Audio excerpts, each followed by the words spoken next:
everybody, and thanks for stopping by. This is the first in a series of videos related to building Eddie Van Halen related guitars.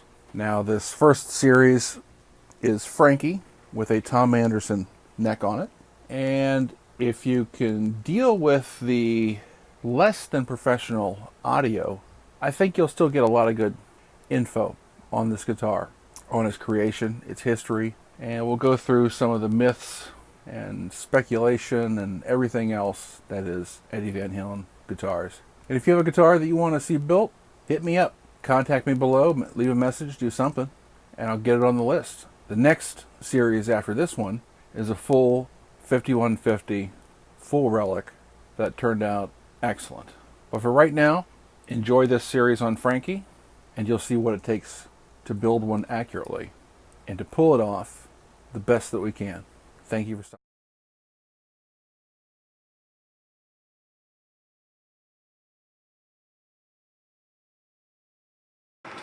It should be nice and smooth, where you really don't feel where the paint starts or stops.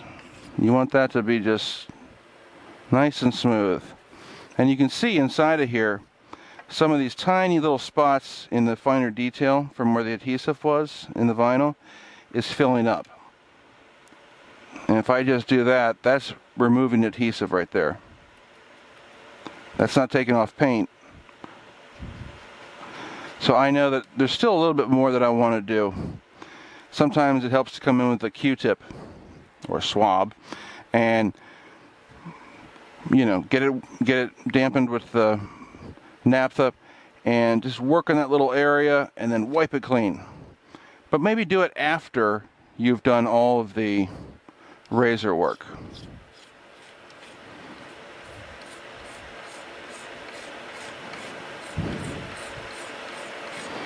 But I just want to get everything smooth while maintaining what's there from the vinyl that's been cut.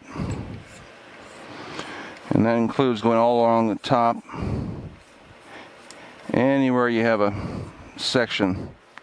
Every once in a while you'll find a tiny little piece that of the vinyl that tore off as you removed it, and I just found one here. So I know there's probably adhesive right underneath here, and there is. You can see where it's colored in, but we're going to get to that. But I just want to get all this paint knocked down to where it's smooth.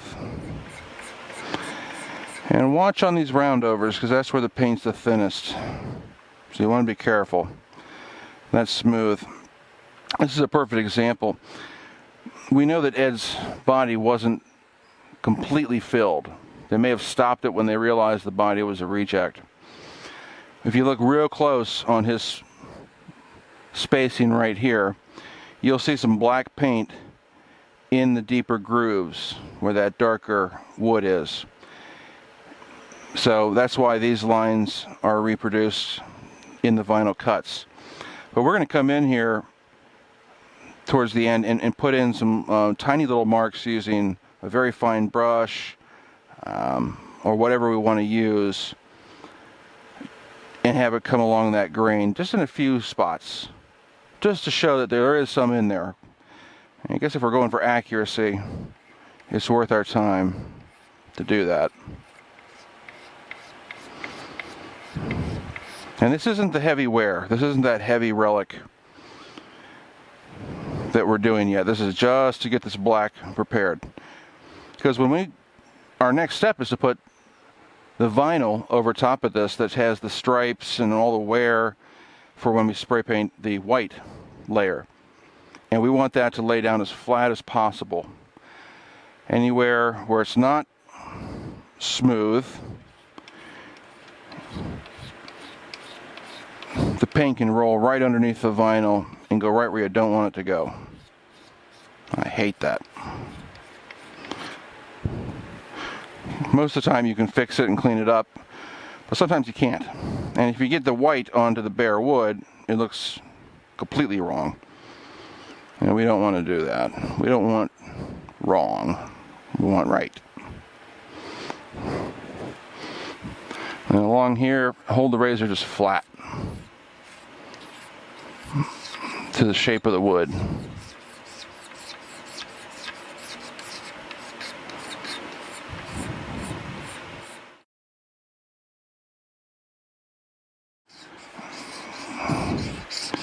And there's nothing that you can't undo for the most part.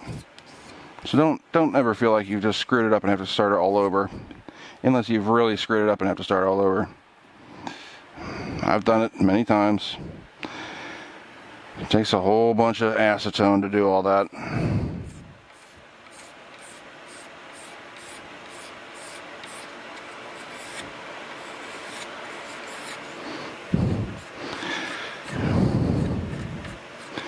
We're going to pull out the reference photos or prints that I make so that I can have them right next to me while I'm doing this.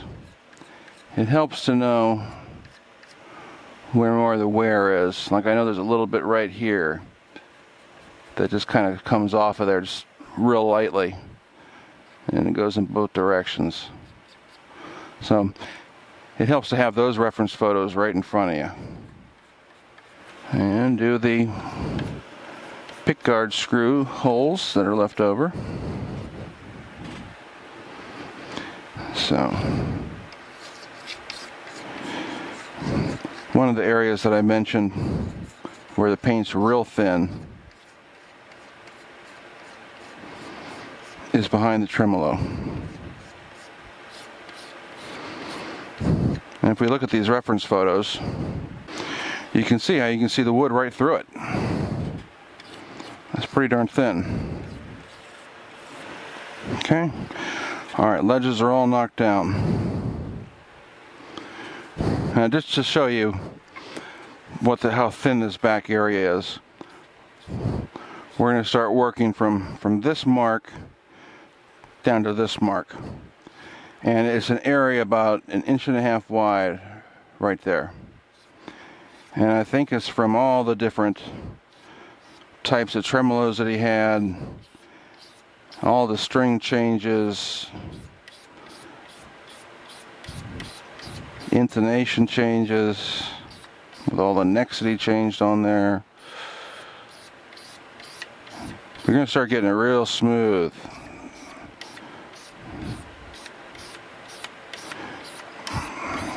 And there's a point where you're going to start seeing some of the wood through it very lightly.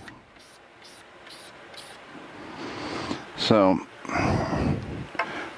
and you'll see just how much we end up taking off. Every once in a while I'll wipe this so you're able to see what's actually there.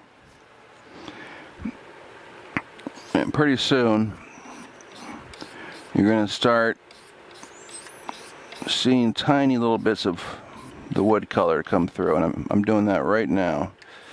Okay, so I know that it's real thin right now. I could keep going, but I want to have my reference photos so I know where it needs to go. I've prepared that for what we're going to do down the road.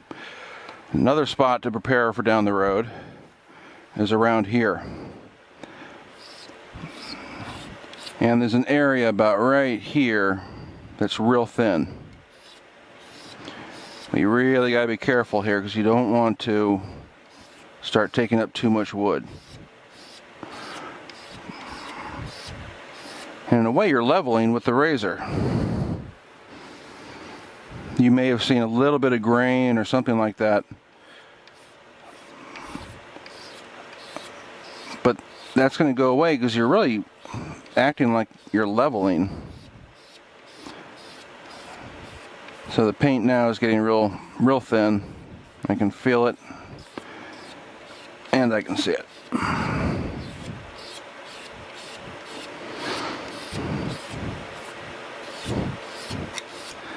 And let's just do a little bit on this side.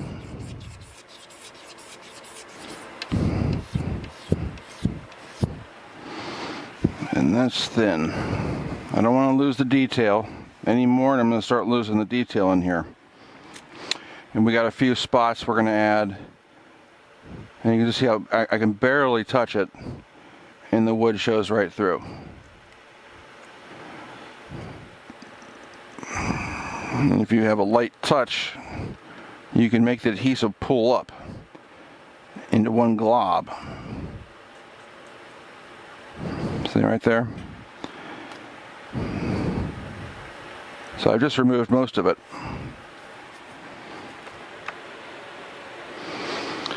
The front's really not even that bad. But I do want to make sure that these ledges are gone. And if you have to really take some extra time and do some detail work to get those flat, please do it. Good. And we also know there's some other spaces just like this up in here and around where this stripe eventually goes. But until we get the template and get things going, we don't really know where that is. And a lot of it actually affects removing the white area. Same way we did this real thin, there's a few real thin spots in the white. But we'll get to that. So I'm now feeling all the ledges are gone. Things feel pretty smooth. So another thing to mention is that Eddie did not really go to town on this guitar body until it was right before he was about to spray the red. That's why a lot of what you see is the black around an area, and then the white kind of matches the shape of what you see on the black. So we know that it was done when the white was already on. And it's most noticeable up through here. So let's save some of that for when we go to, just before we do the red. We'll make sure that we have the black exposed the way we want it. And your creativity and your personal taste and preferences will all factor into all this. Again, if you want access to all these, cut vinyl pieces, the files for Cricut or Silhouette, and know which vinyl to buy, the full-size templates that I print that I can line right over and line all this stuff up. If you're a Patron member, you have access to all that information. If you have any questions, I'll get to those faster, and that's a good thing. But the Patron members are really the ones that keep this channel going and allow me to build and get materials for our next builds and the one after, the one after. But I also come back to the YouTube and answer whatever I can, but I have to kind of peruse those quick. And I basically have 3 jobs. So, all right, it's time to start using these templates. We're going to be spraying white here pretty soon. But I wanted to show you just the start of it and a couple pointers. I've got my reference. This is what we use to mask out the bare wood. And I'm going to use this as a template because it matches up really well. And what I do is I put a couple reference lines in tape that I'll remove later, but it allows me to know exactly where and how far over this line goes. I already put this one on. You can see that right there. That's the tape that ends from this line here that we did when we did the black. So you can see the tape wraps around and ends right there. On these templates, these pieces are large and they're very hard to handle if you're going to do pull off a whole section and try to apply it. So what I do is I cut it down into manageable pieces. For instance, this stripe right here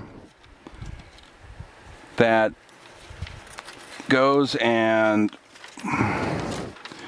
comes around this outer edge and has this exposed part here. I want to do this piece right here. Okay, and you can see this exposed wood right here that's on there is right here, and there's the exposed piece. So I've cut this piece so it's more manageable. And once all these template pieces are on, we can then use pieces of the masking tape to make sure that all the seams are covered correctly. So I'm using this as a reference point and this exposed area, and I know how far it needs to come down. And if you look at the line on the guitar, it starts here and ends about right there. So imagine a line that goes between the two, about right there. So I see that line, and I know that this piece is going to go right on top of here. And I'm going to make sure this gets covered by this large area right here. So what I can do is line this up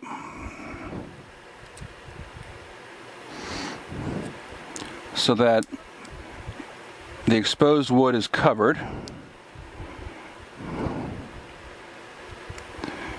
and then that upper edge right there, but that's coming in right where it should be. Pick that up, put that down, and leave it there as a future guide. And the other one I want to do are these two that come down here. And that's why I put this stripe here, and I know where this stripe goes. So now I need to line up these two pieces so that this exposed area right here is just left of center if these two lines were to come down, and I know that that's where it needs to go. So, but don't always go by that, because every guitar is a little bit different, and every person who makes guitars ends up making them a little different. So you need to line up what's available to you as guides. And I know that right there I'm covering how much needs to be covered. So now that I have one piece down, I can pull this up, because I now know that that's right where it needs to be. And drop it down. And then I'm going to try to evenly put this down with the two pieces.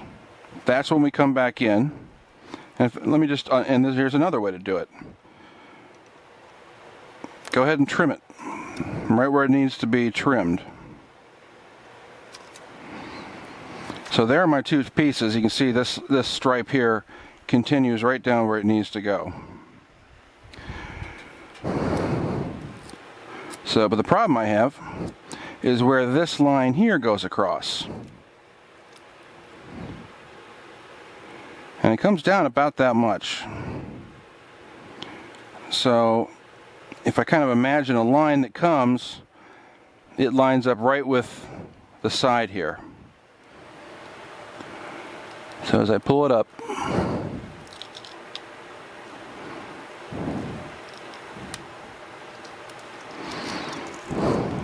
there, that's the shape.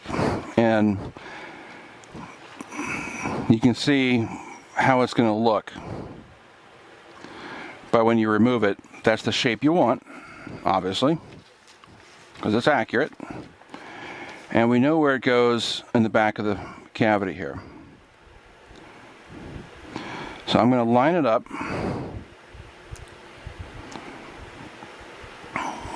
And this area here goes with this bare wood. So I'm going to keep as much as I can accurate. And it needs to go a little bit north. So carefully lift it off and reapply it.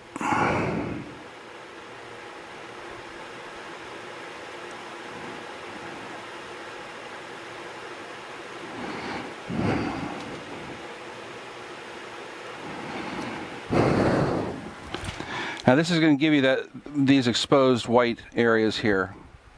That's the part we're working on. This little area right in here. And now, let me stick that back down. So now we need to line this up so we can get this underneath here. About right there.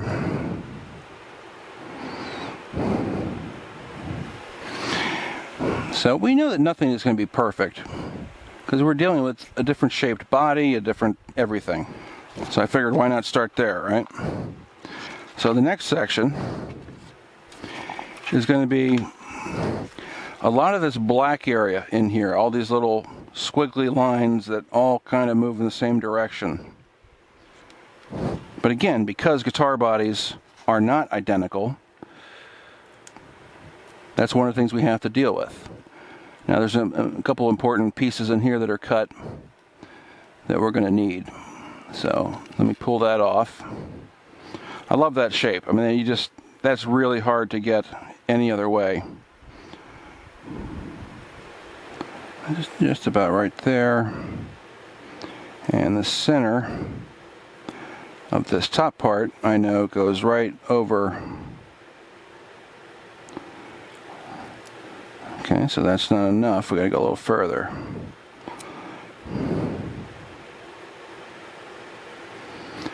Okay.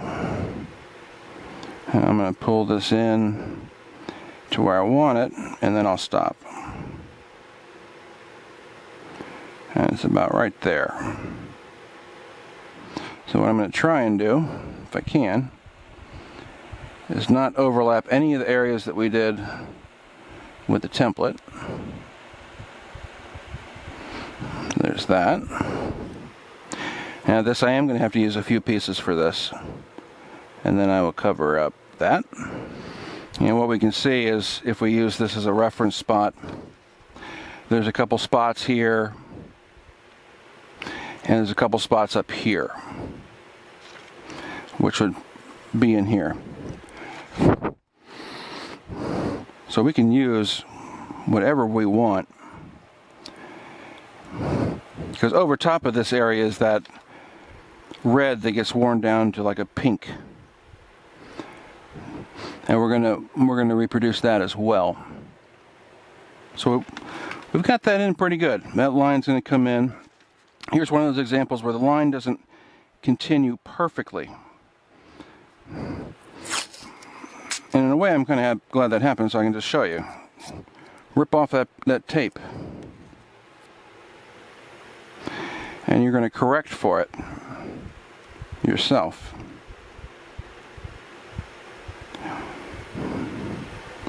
So now you can see that stripe goes right down into the way it's supposed to.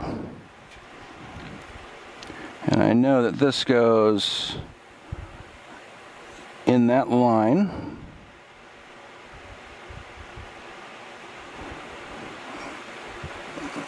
About right there. Now, using the right paper adhesive vinyl, you can take it off and put it back on almost as many times as you want, and it's not going to hurt it. Top part of this line here done. So you see that little bump right there? That's that bump right there, just behind the cavity there. And I'm going to put it right where it needs to go. And we're going to line it up so that stripe will line up just right. There we go. And what I'll do is rip a couple pieces. Whenever you do a stripe, do the left side and then do the right side. And if you have to, put a piece in the middle to cover it up. It's the single best way to make sure everything goes as planned.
templates take time.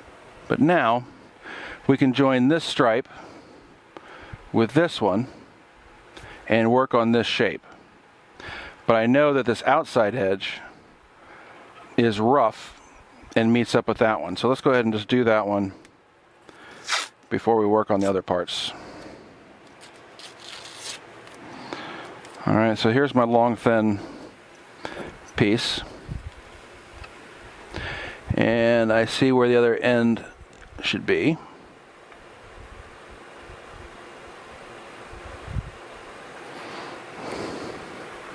And now I come over and I wrap this around. This is why I wanted to control how much of a curve I had. So that's half of the stripe that's going to line up and match up with this one. And then I'm going to get this shape on, and then I'll mask off and finish the rest. So I'll be back with that momentarily.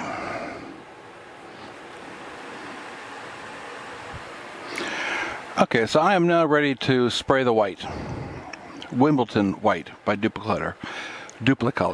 So, but I wanted to show you that once you get all the pieces on, all the cut pieces, to come back with the tape and make sure that every seam is covered. Because you don't want the white to get down in there. It's real hard to scrape that away accurately. So I make sure that everything is taped over top of the template pieces. And the template doesn't have these stripes that go over these cavities, so you want to include that so when you spray it looks correct and looks natural. So you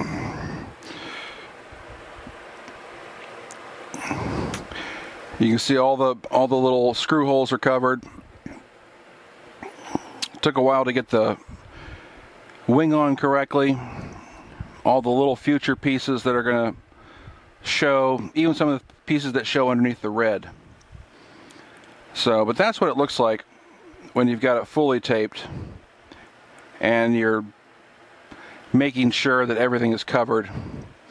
A lot of the detail work, I'm going to come in with a razor and add little scrapes and things that will remove the white and show the black underneath it. With a kind of delicate approach, you can do that.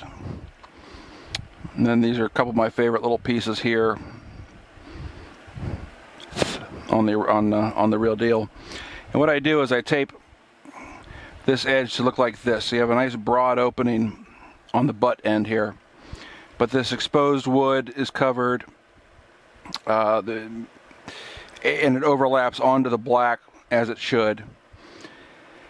And we're going to add more to that, but it'll give us a really good starting point of where the white just comes up close to the black as it would in real life. So, and there's the top part with that little odd shape right there, which I couldn't even imagine what caused that shape to happen. But all the scrapes and things, like in these pictures,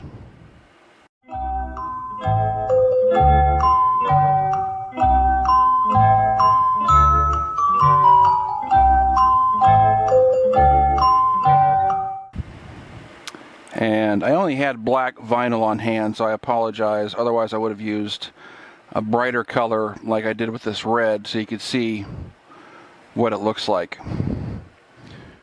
And I'm going to hit this pretty heavy with the Wimbledon white. It's not like the red coat where you're worried about transparency and seeing through and making sure you don't do too much or too heavy. Back soon.